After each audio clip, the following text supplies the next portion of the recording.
the criticism around Rex Tillerson, he's a CEO, he's not a diplomat. In your extensive work at Shell and your relationship with Rex Tillerson, how true is that statement? I don't think you can succeed as the CEO of an international oil company if you are not first and foremost a diplomat. You are continuously in the external world. Yes, you're working for your shareholders, but at the same time, you cannot satisfy your shareholders if you are not in an excellent stage of preparation and execution of diplomacy around the world, where you have to not only represent them, but you are bringing a firm into another country where you're not only going to exploit their resources, but you're going to build a supply chain. You're going to build a workforce. You're going to build relationships across communities and across the entirety of the government if you're going to succeed.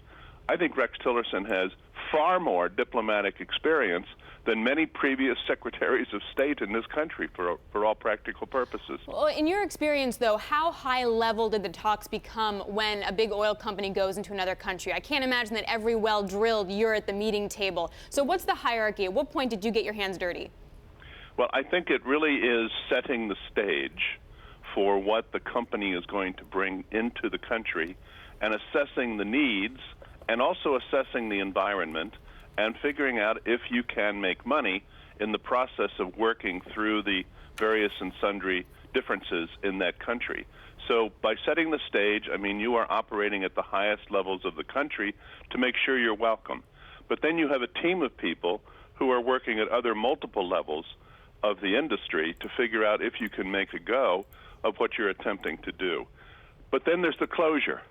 You can't close a deal if it's not advantageous for you, and the other country will not close a deal if it's not advantageous for them. That's where the negotiations take place. And they take place, yes, at multiple levels, you're right. But ultimately, the closure of the deal in a big deal, billion-dollar deals, can generally be at the very top of the company and the top of the country. John, you make a persuasive case that Rex is both an effective negotiator and an effective diplomat, but he's an oil negotiator and an oil diplomat. To what extent is this an advantage or a disadvantage as he comes to this job to see everything through the lens of oil? Well, oil is clearly the end game. Natural resources is the end game. But along the way, you are and your people are investigating and working with everything from universities for the future of a skilled workforce, skills training in order to develop a workforce. You're looking at the law surrounding oil and gas to see if there is adjudication for differences of opinion and whether that's workable or not. You're looking at the sophistication of the communities in which you are going to be operating and what kind of a community education requirement is considered or necessary in order to succeed. So and you're looking at all the environmental conditions that need to be honored and met and whether you can work within that environmental framework.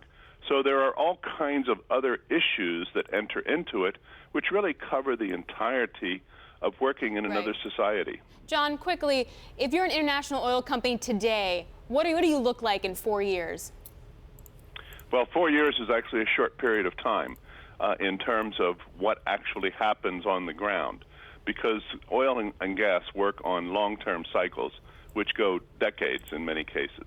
And so what you're looking for is to maintain and to really certify that there is a safe and there is a financially successful operating environment over that period of time, that something doesn't get in the way in 4 years that makes the longer life cycle of the project not good for shareholders.